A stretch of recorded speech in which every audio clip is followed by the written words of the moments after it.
जश्न है भारत, रग रग में है जीत की आदत, ऐसा हुनर दुश्मन भी सलामी दे।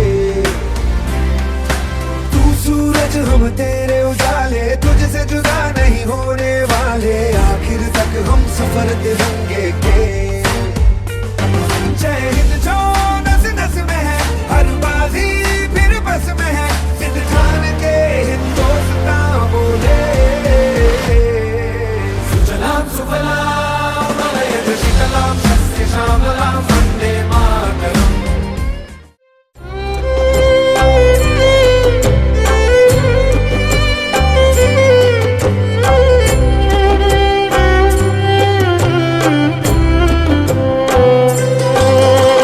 शुभं कुरुत्वं कल्याणं आरोग्यं धनसम्पदः।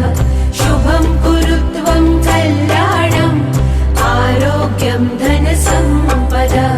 शत्रुबुद्धि विनाशाय दीपज्योतिर्नमोऽस्तु ते, दीपज्योतिर्नमोऽस्तु ते। शुभं कुरुत्वं कल्याणं आरोग्यं धनसम्पदः।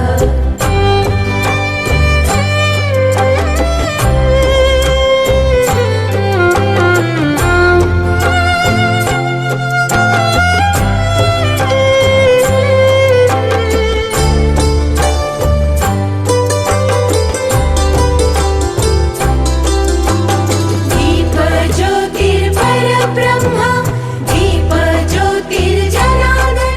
और इसी कॉन्सेप्ट को आगे बढ़ाते हुए आज हमने एक समय पूजा या यूँ कहे टाइम मैनेजमेंट्स के लिए हमने एक समय पूजा रखी गई है, जिसमें हम हमारे समय की हम पूजा करेंगे। तो जैसे जोरदार तालियां बजाते एक बार हमारे सभी गेस्ट के लिए जिन्होंने अपना अमूल्य समय हमें दिया है। दीपज्योतिर्परब्रह्म, दीपज्योतिर्जनार्दनः। दीपो हरतु मे पापं, सन्ध्यादीपनमोऽस्तु ते। शुभं कुरुत्वं कल्याणं आरोग्यं धनसम्पदः। शुभं कुरुत्वं कल्याणं आरोग्यं धनसम्पदः।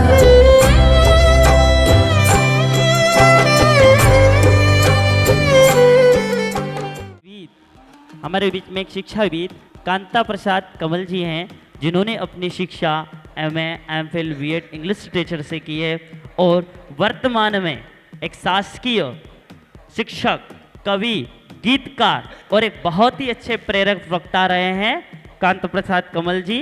और खरगोन के जो साहित्य और सांस्कृतिक संस्था के सह संस्थापक सहयोगी भी रहे हैं। जोरदार तालियां हमारे आज के मुख्य अतिथि श्री कांता प्रसाद कमल जी के लिए।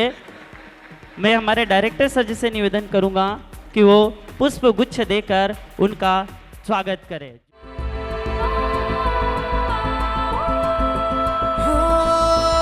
टुकड़ों में बिखरा अंधेरा, चमका सितारा जो तेरा, अंबर पे आ दस्तखत कर दे। तू अब तलक था अधूरा, होने ही वाला है पूरा, हद से गुजर जा तू हद कर दे। है चाह तो है रास्ता, ये जान ले जरा, मुमकिन नहीं है क्या अगर तू ठान ले जरा।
सहयोगी जिनमें doctor APJ Abdul Kalam university का महत्वपूर्ण सहयोग रहा है, उनके लिए एक बार जोरदार तालियां हो जाए।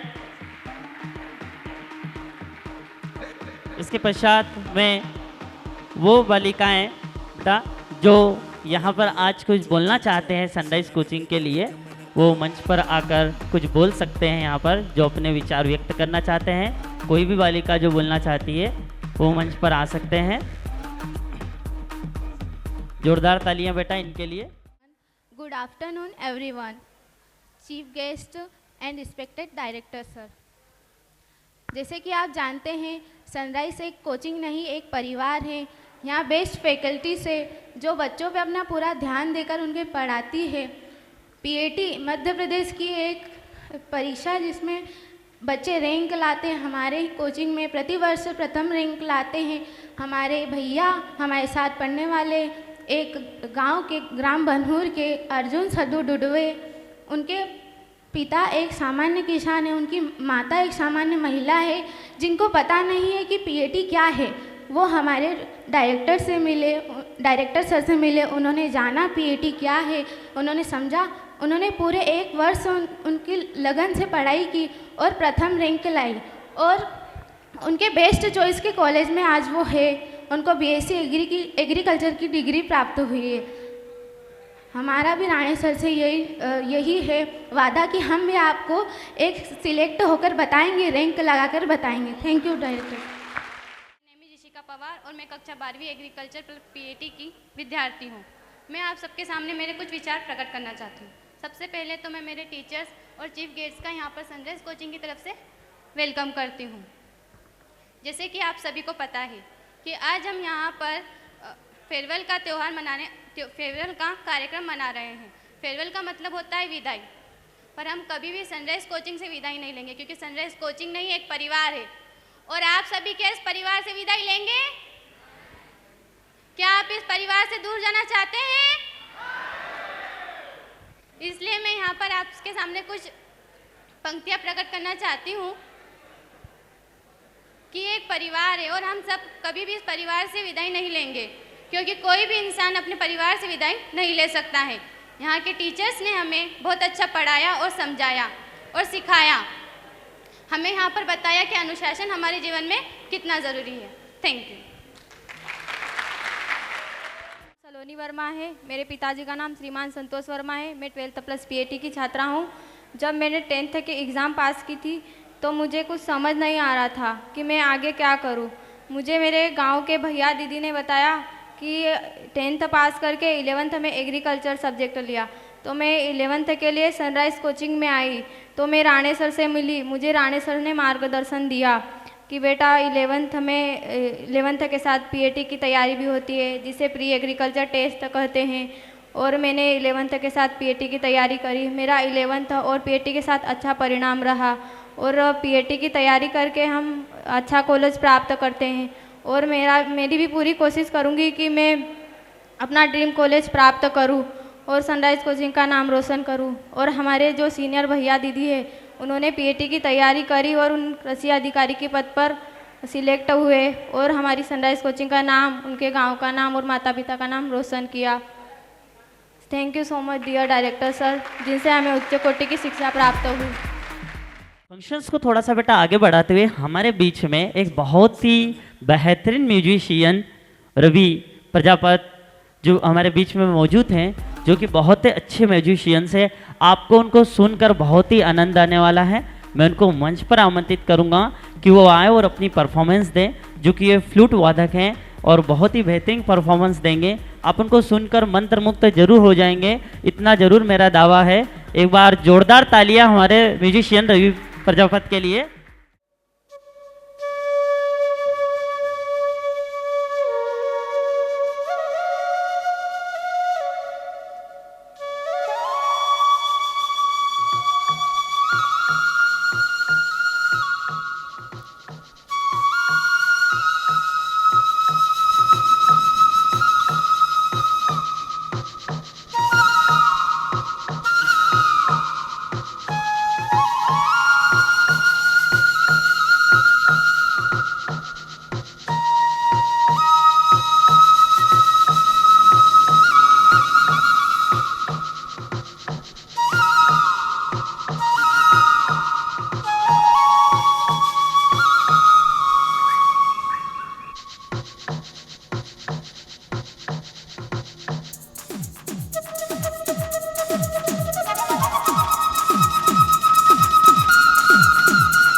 जोरदार तालियां एक बार। बहुत ही।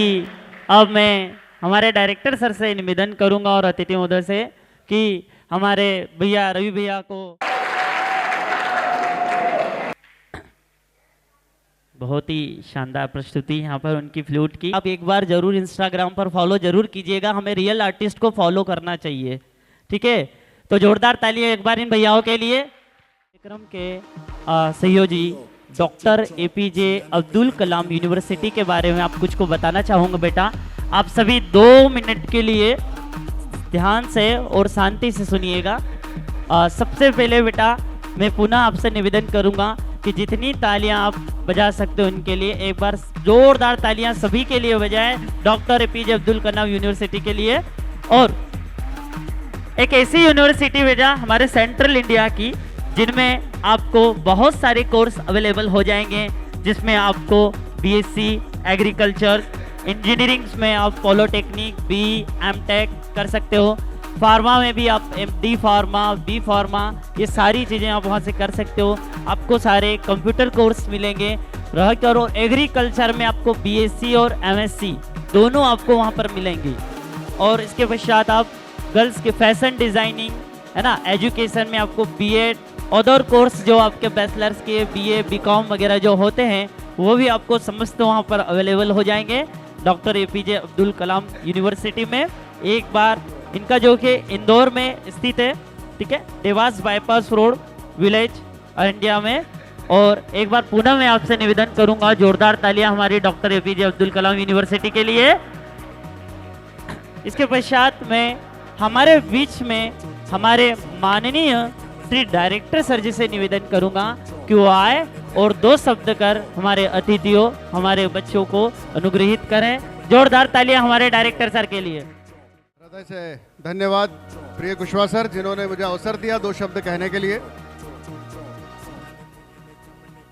सर्वप्रथम परम श्रद्धेय सरस्वती माता के चरणों में नमन अर्पित करता हूं। तत्पश्चात नवग्रह की नगरी खरगोन की माटी को अपने माथे पर तिलक स्वरूप लगाकर साष्टांग दंडवत प्रणाम करता हूं। मंच पर आसीन राष्ट्रीय स्तर की एक ऐसी विधा, एक ऐसे व्यक्तित्व आदरणीय कांता प्रसाद कमल सर, जो स्वयं राष्ट्रीय कवि होने के साथ साथ एक शिक्षाविद भी हैं, जो एक इतने अच्छे शिक्षक हैं, समय समय पर विद्यार्थियों को इंस्पायर्ड करते हैं, प्रेरणा देते हैं। आपका सहृदय आभार सर, स्वागत है। तत्पश्चात मंच पर बैठकर हमारे doctor APJ Abdul Kalam university के एडवर्टाइजिंग हेड मेरे प्रिय अंकित साहू सर, आपका भी बहुत बहुत वंदन है, अभिनंदन है इस कार्यक्रम में। यूं तो कहने को ये कार्यक्रम मेरे कक्षा 12वीं के प्यारे बच्चों के लिए है, जो और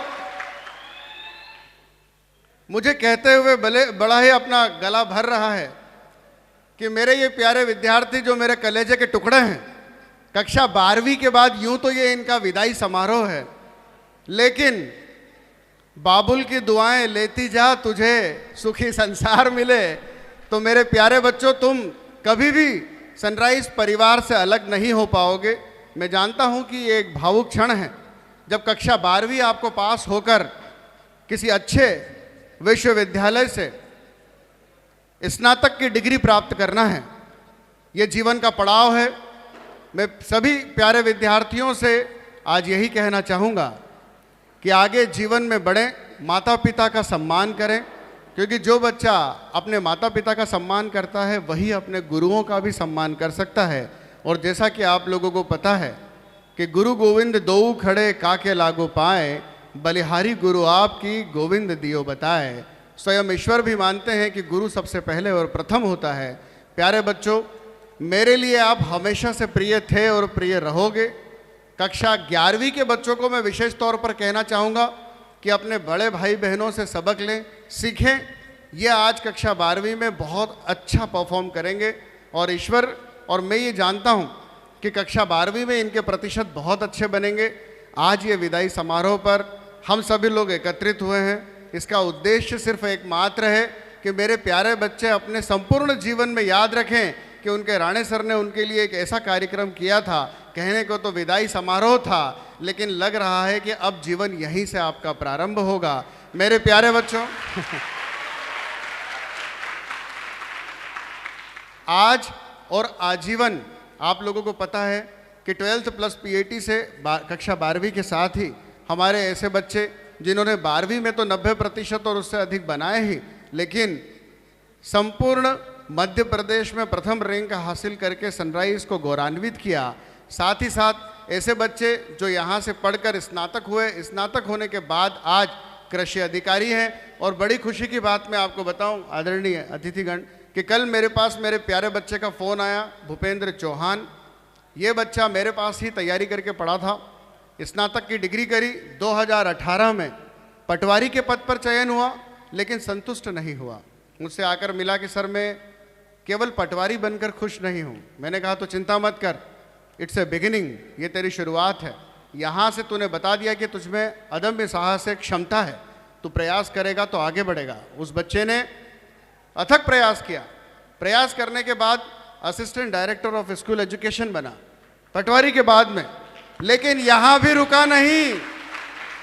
कल उसका फ़ोन आया है कि सर आपके मार्गदर्शन से पीएससी की परीक्षा पुनः पास हुआ हूँ और जो मेरा सपना था कि मुझे डीएसपी बनना है, डीएसपी के पद पे चयनित हुआ है कल। वास्तव में बच्चों, आप लोगों की तरह कभी 12वीं की इसी कुर्सी पर वो बैठा करता था और आज एक डीएसपी बनकर पूरे भारत माँ की सेवा करेगा। ऐसे बच्चे आज निमाड़ की माटी से जन्मे हैं और पूरे भारत की सेवा करेंगे। मैं चाहता हूँ आप लोग भी ऐसे ही आगे बढ़ें, माता पिता, राष्ट्र, निमाड़ का, गुरुओं का सम्मान करें और भविष्य के लिए आपकी उज्जवल कामना करता हूँ। बहुत बहुत धन्यवाद, बहुत बहुत शुक्रिया, थैंक यू।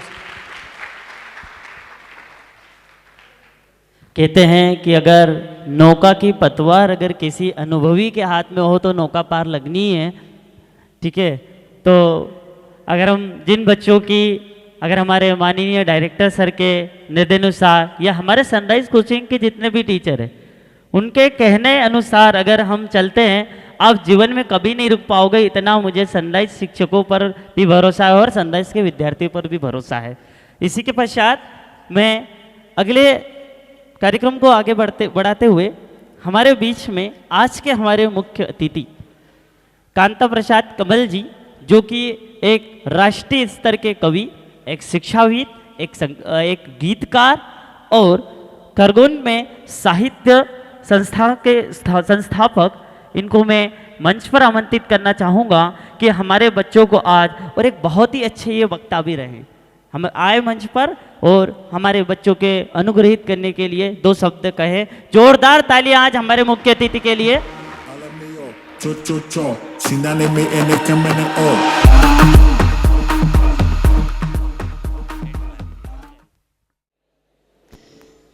माँ सरस्वती को प्रणाम करता हूँ।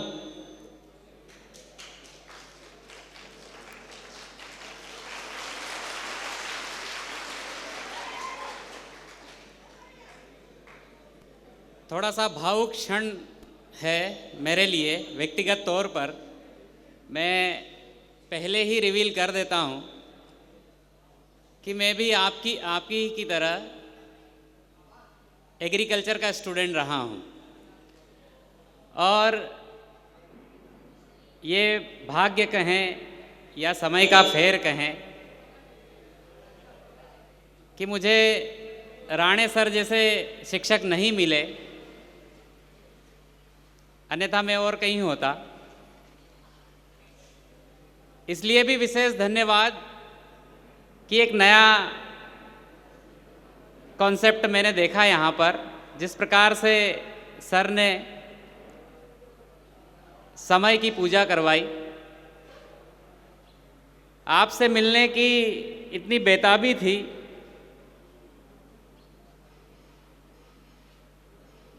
कि मैं सोच भी नहीं पा रहा था कि मुझे कैसे जाना चाहिए, क्या करना चाहिए। जैसा मैंने कहा कि मैं भी एग्रीकल्चर का स्टूडेंट रहा हूँ। आस किसी से नहीं लगाए हम, आस किसी से नहीं लगाए हम, बिन बुलाए नहीं हैं आए हम, और इतनी जल्दी में वक्त गुजरा है, इतनी जल्दी में वक्त गुजरा है कि घड़ी भी न बांध पाए हम।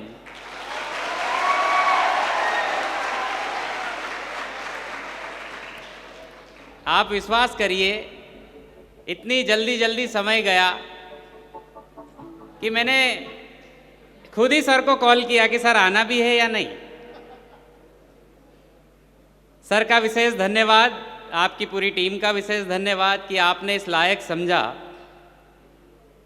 मैं अपने से ही शुरू करता हूं कि जीवन में कभी भी हार मान लेना या रुक जाना उचित नहीं होता। जैसा मैंने बताया कि मैं भी कृषि का छात्र था, लेकिन किसी कारणवश जहां पहुंचना था वहां नहीं पहुंचा। चाहता तो रुक सकता था, लेकिन रुका नहीं, और मैंने दूसरी राह चुनी। और उसके बाद अंग्रेजी भाषा को अपना मुख्य लक्ष्य मानते हुए मैं शिक्षा विभाग में अभी पिछले 15 वर्षों से काम कर रहा हूं, और एक सफल अंग्रेजी के शिक्षक होने के नाते मैं अपनी राज्य सरकार में सेवाएं दे रहा हूं। आपसे भी निवेदन है कि स्थितियां कुछ भी हो, कैसी भी हो, कुछ लोग सफल होते हैं, कुछ लोग नहीं हो पाते, उनके लिए दूसरा रास्ता होता है। अगर हम लोग सोच लें या हम लोग किसी प्रकार से अपना धैर्य खो दें, रोने लग जाएं, तो हमारे आसपास कमज़ोर कंधों का बहुत बड़ा कारवां होता है। आप एक बार रो के देखिए, आपके पास 1000 कंधे आ जाएंगे, लेकिन जब आप तय करते हैं कि आपको रोना नहीं है, आपको हिम्मत से आगे बढ़ना है, तो आपके पास कोई नहीं होगा, क्योंकि आप उस प्रोसेस में होते हैं। जीवन का लक्ष्य ही है कि आप बिलीव करें प्रोसेस में, प्रक्रिया में। लक्ष्य पर पहुंचते तो हैं ही, सारे पहुंचते, सभी पहुंचते हैं। सर के मार्गदर्शन में आप भी पहुंचेंगे और कहीं पहुंचेंगे। जैसे सर ने बताया, सर का विद्यार्थी भूपेंद्र पटवारी बन गया। कुछ होते तो समझ जाते कि यही लक्ष्य है, यही जीवन है। हमारे निमाड़ में सर एक मानसिकता होती है, सरकारी नौकरी लग गई, लोग संतुष्ट हो जाते हैं, रुक जाते हैं। सरकारी नौकरी लगना एक परिवार में, ये मानिए आपकी उत्सव हो जाता है, और परिवार वाले तो शुरू हो जाते हैं कि अब लड़के की सरकारी नौकरी लग गई है, अब इसका बैंड बाजा बजवा दो। और निमाड़ में सरकारी नौकरी लगी, उसका विवाह हुआ, और अगर संतानें हो गई तो आप ये समझिए कि गंगा नहा लिए, जीवन खत्म हो जाता है। लेकिन इसके बाद भी जीवन है।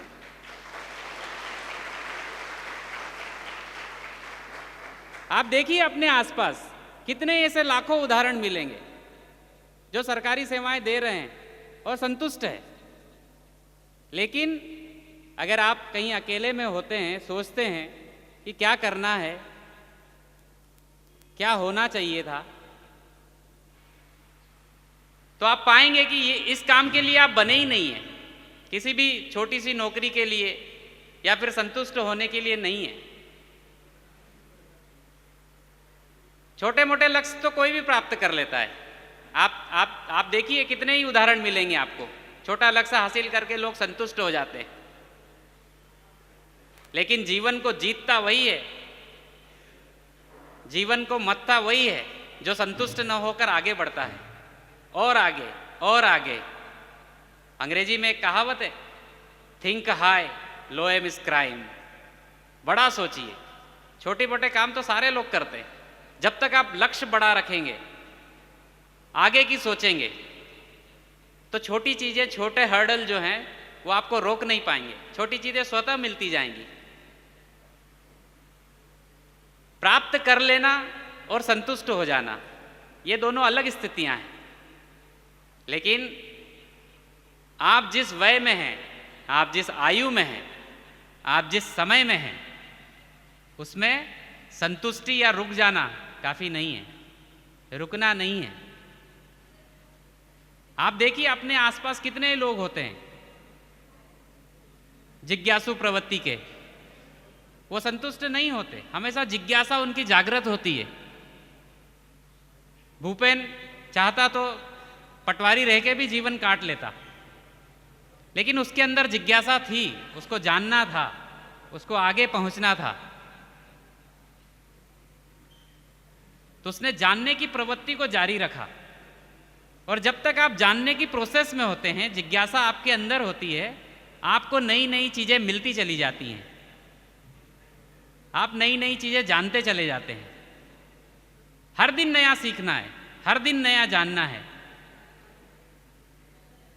सीखने की कोई लिमिट नहीं होती, जानने की कोई लिमिट नहीं होती। आप कितना भी जान जाएं, लेकिन वो कम ही होगा।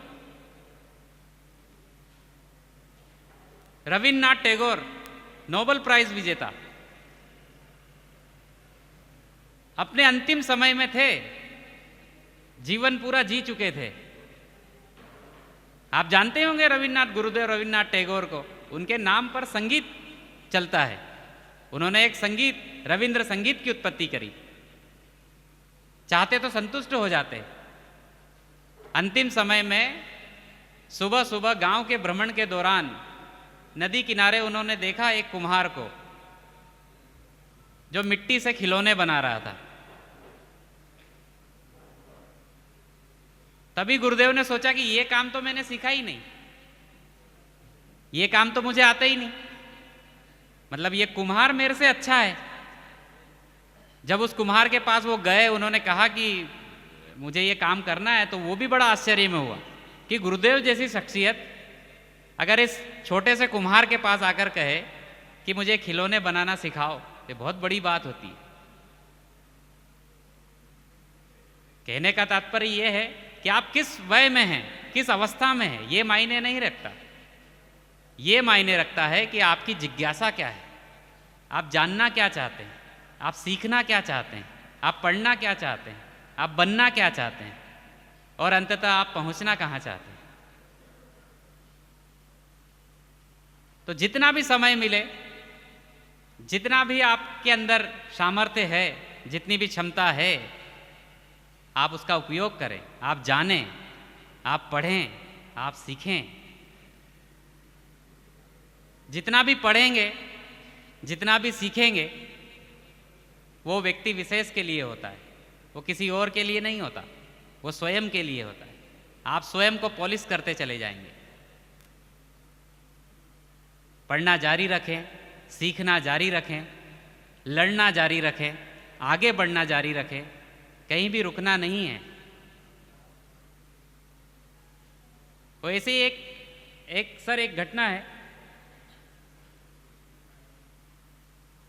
1938 में बर्लिन में ओलंपिक थे।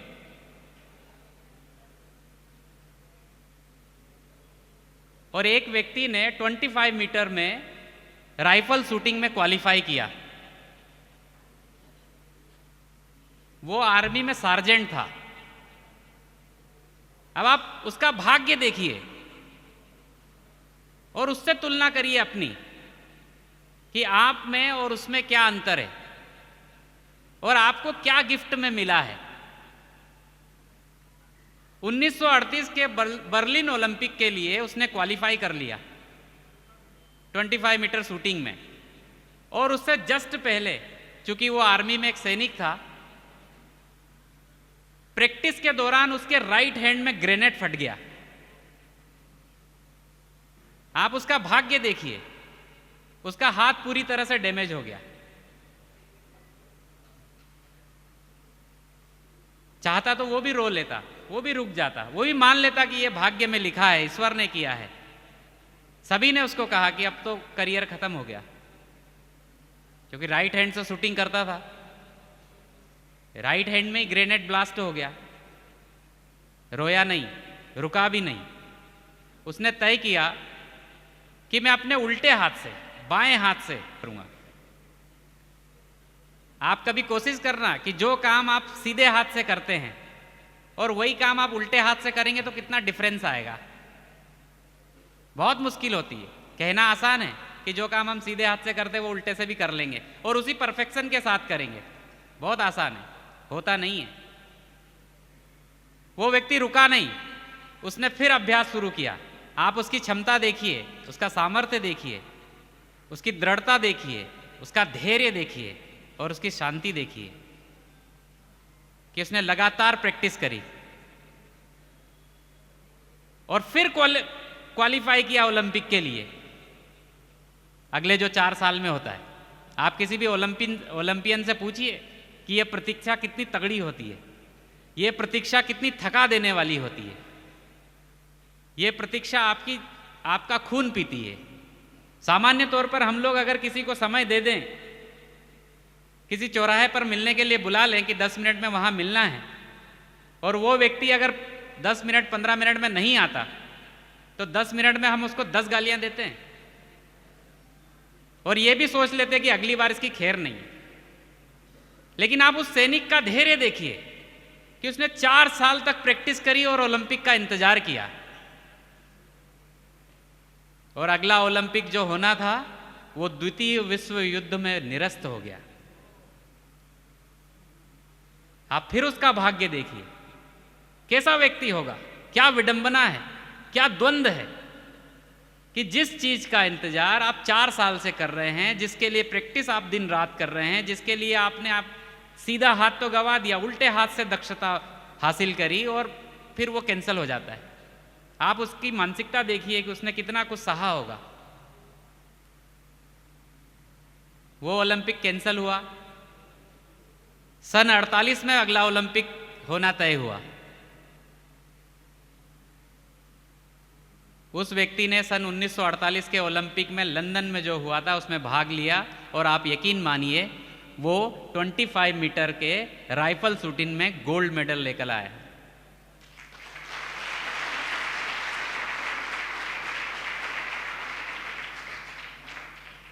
आपकी तालियां इसलिए भी बजनी चाहिए कि सीधे हाथ से जो जन्मजात जो प्रैक्टिस कर रहा था वो हाथ तो था ही नहीं उसका, उसने अपने बाएं हाथ से निशाना लगाया और गोल्ड मेडल जीता।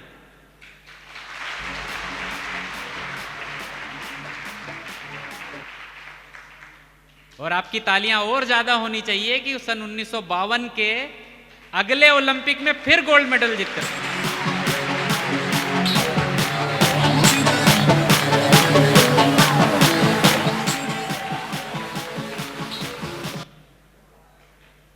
हम लोग क्या हैं? सामान्य तौर पर देखा जाए तो इस पूरे विश्व में या पूरे ब्रह्मांड में हम कुछ भी नहीं है, लेकिन जब हम स्वयं को स्वीकार करते हैं, जब हम कुछ अपने आप को मान लेते हैं, तो हम अपने आप में सब कुछ हो जाते हैं। आप पहचानिए स्वयं को।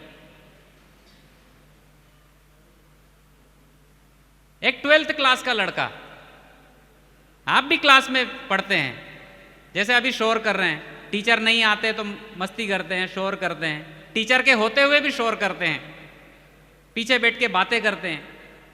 एक ऐसा ही लड़का, वो भी पीछे बैठ के बात कर रहा था। उस दिन पता नहीं शिक्षक को क्या हुआ कि उस लड़के को खड़ा किया कि चल भाई खड़ा हो, आ जा इधर मेरे पास आ जा। उसको बुलाया कि जो बात तू वहां कर रहा था वही बात अब तुझे यहां करनी है। आप कभी इस चीज को फॉलो करना, इसको कभी महसूस करके देखना। अभी मैं देख रहा था 2-3 बच्चियां ऊपर आई, उन्होंने बहुत अच्छा कहा। होता है, हम लोग माइक पर जाते हैं, मंच पर जाते हैं, आवाज फटती है, हाथ हिलते हैं, बोल नहीं पाते हैं। आप कभी सोचना इस बारे में। उस लड़के को टीचर ने बुला लिया ऊपर, बोलो बेटा, जो आप वहां बोल रहे थे वही आपको यहां बोलना है। वो नहीं बोल पाया।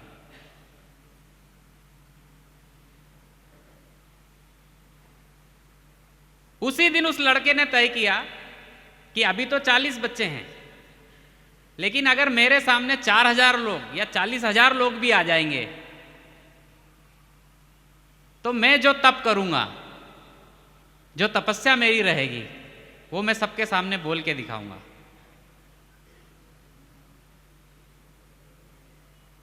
वो दिन है और आज का दिन है, वो लड़का आपके सामने खड़ा है।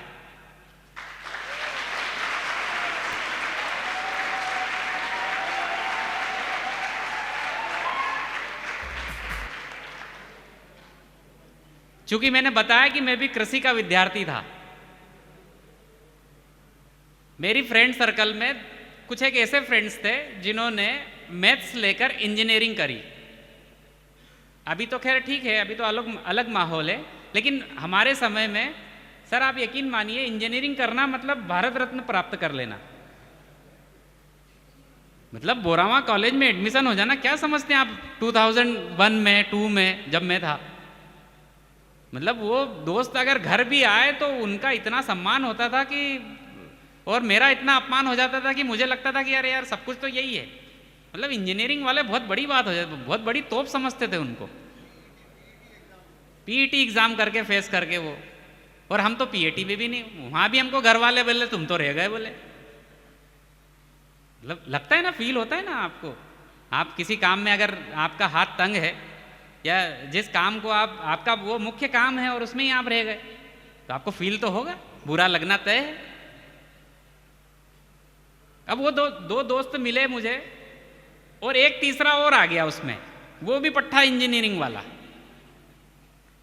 अब उसने उन दोनों ने मेरा परिचय करवाया, उन्होंने मेरा नाम लिया और उसने मजाक मजाक में कहा ही इज फ्रॉम नोवेयर। अच्छा वो तो बोल के भूल गया, लेकिन ये एक जो सेंटेंस है ही इज फ्रॉम नोवेयर, इतनी अंग्रेजी तो जानते थे। आप यकीन मानिए वो एक सेंटेंस इतना गहरा लगा मुझे कि मैंने उसी दिन, उसी रात को, उसी दिन को तय कर लिया कि ये जो दोनों तीनों बोल रहे हैं मैं इनको साबित करके बताऊंगा कि आई एम फ्रॉम कहां से।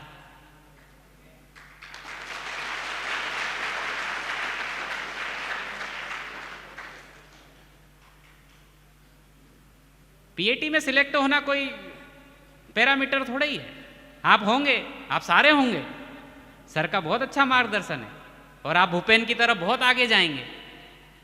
लेकिन जो मैं कहने जा रहा हूं कि अगर किसी कारणवश अगर काम नहीं भी हो पाए तो अपने आप को दोष मत देना, रुकना नहीं है, क्योंकि आप अगर रुक जाएंगे तो ये दूसरों का कुछ नहीं होगा, वो आपकी व्यक्तिगत हार होगी, आप खुद से हार जाएंगे। उसी दिन मैंने तय किया कि इस अंग्रेजी का जवाब मैं अंग्रेजी में ही दूंगा।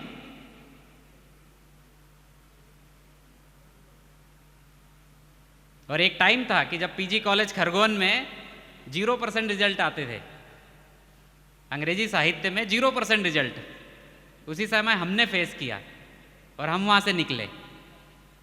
मैं इसलिए नहीं आपको बता रहा हूं कि ये मेरी स्टोरी है या मैंने ऐसे किया या मुझे बड़ा मजा आता है ये सब कुछ बताने में, मैं सिर्फ एक एग्जाम्पल के तौर पे बता रहा हूँ आपको कि जब एक रास्ता आपको सही नहीं लगे या वहाँ पर कुछ गड़बड़ हो जाए, ऊपर नीचे हो जाए, तो आपको हार नहीं माननी है, क्योंकि दुनिया में और भी बहुत सारे रास्ते हैं, आप और कहीं भी पहुँच के नाम कमा सकते हैं, आप बड़ा बन सकते हैं, आप इसके थ्रू तो बनेंगे ही। सर जिस प्रकार से आपको पढ़ाते हैं, यहाँ पूरा स्टाफ जिस प्रकार से मेहनत करता है, ये पूरी गारंटी है। और मैं देखता हूँ कितने सारे होर्डिंग्स होते हैं और कभी कभी फील भी होता है कि हमको ऐसे टीचर मिलने चाहिए थे, लेकिन उस समय जो टीचर थे उनकी कोई गलती नहीं है। जो पास होते हैं, जो फेल होते हैं, उनका पूरा क्रेडिट या पूरी रिस्पॉन्सिबिलिटी व्यक्ति विशेष की ही होती है। मैं आपको बहुत बहुत शुभकामनाएं देता हूं, आपको अग्रिम बधाई आपकी सफलता के लिए। अंतिम 4 पंक्तियां सुनाता हूं आपको कि आप अपने आप में क्या हैं। आप कितने ही छोटे हो जाएं या कितने ही बड़े हो जाएं, आपका जो कैरेक्टर है, आपका जो पात्र है, वो सबसे महत्वपूर्ण है। जब आप मेहनत करते हैं, जब आप रात में जागते हैं, जब आप तपते हैं, जब आप अपने आप को निखारते हैं, तब आपको पता चलता है कि आप क्या थे और क्या हुए। और इस पूरी प्रोसेस में आप स्वयं की मदद तो कर ही रहे हैं, आप अपने माता पिता की मदद भी कर रहे हैं, आप अपने शिक्षकों की मदद भी कर रहे हैं, आप अपने आसपास रहने वालों की मदद भी कर रहे हैं, और सबसे बढ़कर आप उस मातृभूमि की मदद कर रहे हैं जिनके लिए आपका जन्म हुआ है।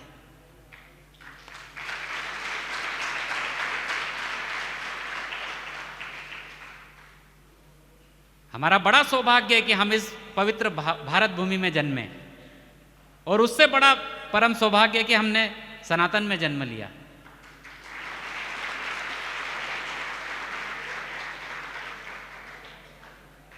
एक महाभारत का छोटा सा प्रसंग है, महाभारत का अंतिम दौर। भीष्म पितामह अपनी सरसैया पर लेटे हुए हैं, और अंतिम समय में पूरे 5 पांडव और भगवान श्री कृष्ण उनसे आशीर्वाद के लिए जाते हैं उनके पास, उनसे आशीर्वाद लेते हैं और पूछते हैं। भगवान श्री कृष्ण स्वयं युधिष्ठिर को आगे करते हैं कि बड़े भैया आप पूछिए कि आगे का जीवन क्या करना है, क्योंकि अब तो लगभग युद्ध जो है वो समापन की ओर है, हम लगभग जीत चुके हैं, और आप पितामह को ये सूचना भी दें कि हमने विजय हासिल कर ली है, और इसके बाद स्वच्छ समाज का निर्माण कैसे करना है। मैं आज भी वो प्रसंग जब टीवी पर देखता हूं या सुनता हूं या उसके बारे में जब मैं पढ़ता हूं तो मेरे रोंगटे खड़े हो जाते हैं। भीष्म पितामह कहते हैं कि यदि मैं इस भारत स्वर्ग मिलने के बाद अगर ईश्वर मुझसे पूछेगा कि तुमको और क्या चाहिए, तो फिर से कहेंगे कि मेरा जन्म दोबारा इसी भारत भूमि में हो। क्यों? क्योंकि इस मातृभूमि से बड़ा कोई नहीं।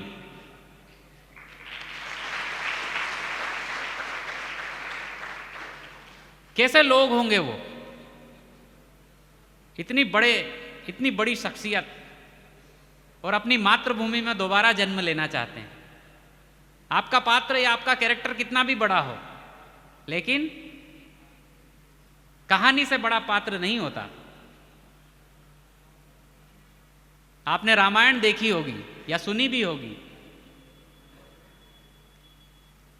उसमें राम जी जब वनवास को जाते हैं तो निषाद राज उन्हें नदी से पार उतारते हैं। अब ये सारे पात्र तो थे ही, लेकिन इन दोनों के बीच में एक कैरेक्टर और था कि राम जी को वो पार ले जा रहे हैं और निषाद, और इसमें एक कैरेक्टर और है जिसमें वो पार ले जा रहे हैं, वो नाव। अब कितना छोटा पात्र है वो तो एक माध्यम है, लेकिन आप अपने आप को उसी से जोड़िए कि आपका पात्र कितना बड़ा हो जाता है जब आप अच्छा काम करते हैं। वो काम कैसा भी हो, छोटा हो या बड़ा हो, लेकिन अच्छा होना चाहिए।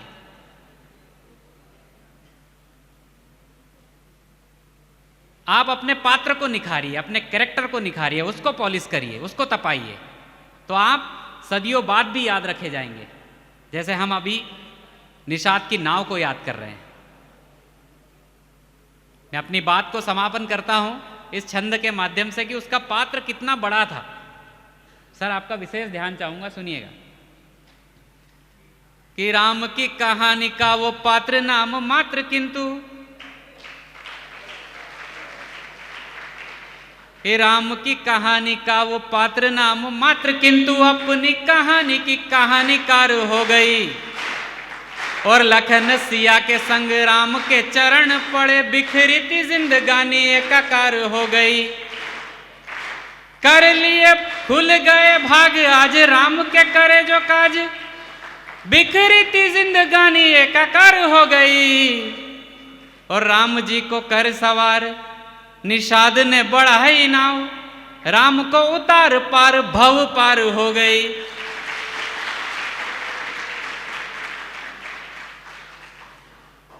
चार पंक्तियां अंतिम सुनिए और उसके बाद विदाई की तालियां देना मुझे। मैं आपके लिए विशेष तौर पर 4 पंक्तियां पढ़ता हूं, सुनिएगा। कि भाव अपना बड़ा के मानेंगे। आप सुनना, आप फील करना इन पंक्तियों को। भाव अपना बड़ा के मानेंगे, काम ऐसा कमा के मानेंगे। लाख रोके जमाना फिर भी हम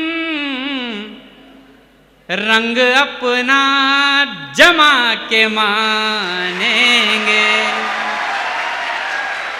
बहुत बहुत धन्यवाद, बहुत धन्यवाद। आज के मुख्य अतिथि के लिए तत्पश्चात मैं हमारे मिश्रा सर से निवेदन करूंगा।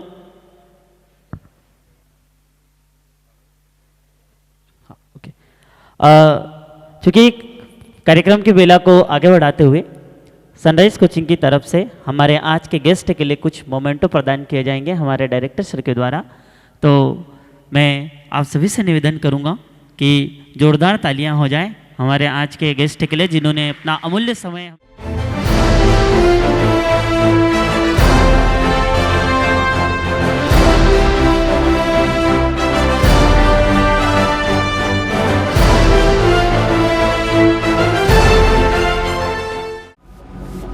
और उसी के पश्चात मैं इस कार्यक्रम के आभार करने के लिए मंच पर माननीय हमारे मिश्रा सर जी को आमंत्रित करना चाहूँगा। और दो लाइन सुनिएगा कि जिंदगी ऐसे जिए कि कुछ नाम कर जाए, जिंदगी ऐसे जिए कि कुछ नाम कर जाए, ये जाति धर्म संप्रदाय के झगड़ों को छोड़ो यारो, सब हम एक दिन अब्दुल कलाम बन जाए। और जोरदार तालियां। और इसके पश्चात में मंच पर हमारे मिश्रा सर जी को आमंत्रित करना चाहूँगा। कार्यक्रम को सफल बनाने के लिए आप सभी विद्यार्थियों, मंच पर उपस्थित सभी अतिथियों, सनराइज परिवार के सभी सदस्यों, एपीजे परिवार के सभी सदस्यों का मैं हृदय से आभार प्रकट करता हूँ। बहुत बहुत धन्यवाद, बहुत बहुत धन्यवाद।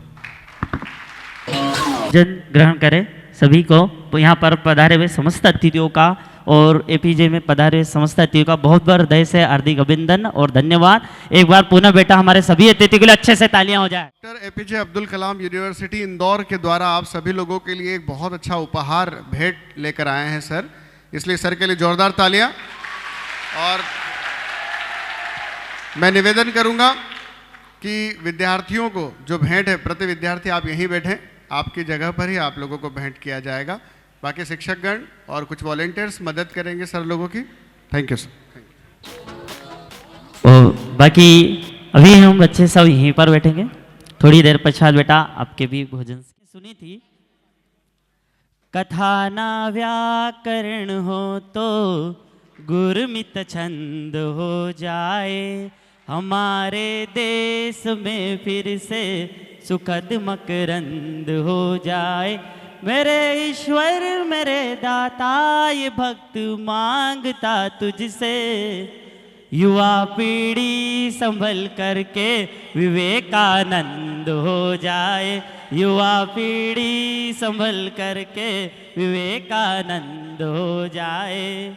चलिए इसी के पश्चात हम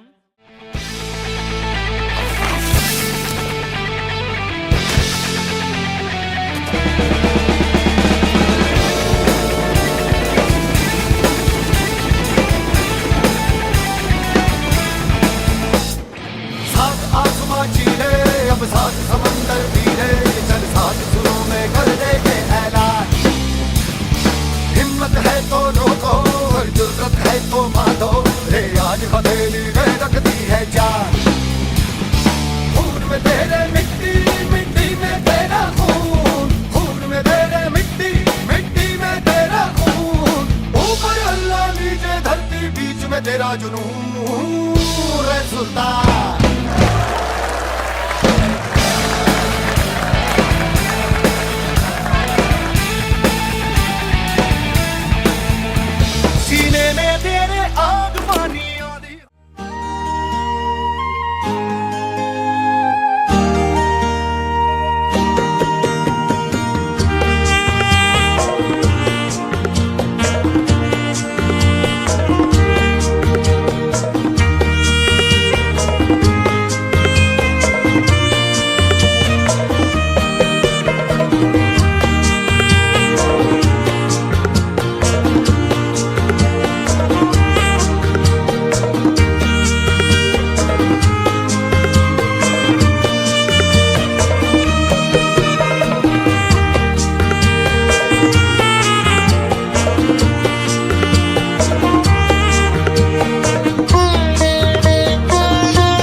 बड़ी दीवानी धीरे धीरे जोरदार तालियां।